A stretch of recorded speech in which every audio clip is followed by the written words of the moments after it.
Life has been a bit up and down over the last year. If I'm honest, it's probably had more downs than ups. But life is always a little like that, isn't it? We have good days and we have not so good days.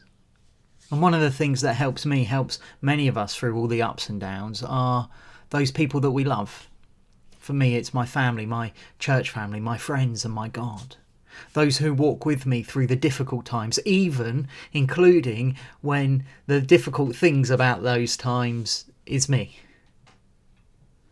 They say that you can tell a true friend by the way they behave when things get tough. It's easy to maintain a relationship when things are good, but what happens when it's hard? And this was true of Jesus' relationships as well as ours. Let me read to you part of our passage from John 6 today. This starts at verse 60. On hearing this, many of his disciples said, "This is a hard teaching. Who can accept it?" Aware that his disciples were grumbling about this, Jesus said to them, "Does this offend you? Then what if you see the Son of Man ascend to where he was before? The Spirit gives life, the flesh counts for nothing. The words I have spoken to you, they are full of the Spirit and life. Yet there are some of you who do not believe." For Jesus had known from the beginning which of them did not believe and who would betray him. He went on to say, "This is why I told you that no one can come to me unless the Father has enabled them." From this time, many of his disciples turned back and no longer followed him. "You do not want to leave too, do you?" Jesus asked the 12. Simon Peter answered him, "Lord, to whom should we go?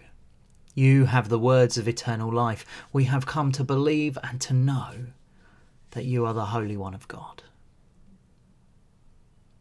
Jesus had just fed the 5,000 and many people had chosen to follow him. Who wouldn't follow a man who can give you food that you don't have to pay for? He just walked on water, and who wouldn't follow a man that can do that?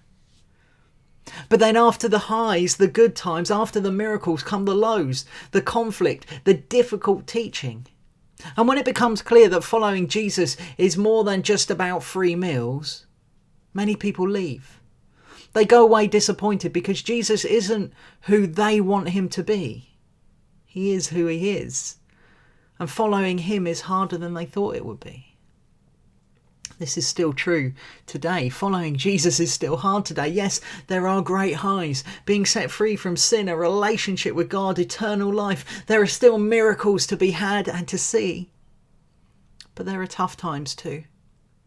Obeying commandments to love and forgive when those are the last things we want to do. Being called to stand up and be different when we'd rather blend into the crowd. Being called to be selfless when we want to be selfish. Being called to share the good news with others when we are afraid of how they might respond. Lots of people still walk away when Jesus is who he is, rather than who they want him to be. Lots of people still say that they follow him, but really only pick and choose the bits of following they want to do. They don't really belong to him. Because to follow Jesus is to be like a real friend, there for the hard bits as well as the goods. Not to pick and choose. As for me, I echo the thoughts of Simon Peter. It may get tough, but where else would I go when he has the words of eternal life? Tomorrow we'll be reading together all 53 verses of John 7.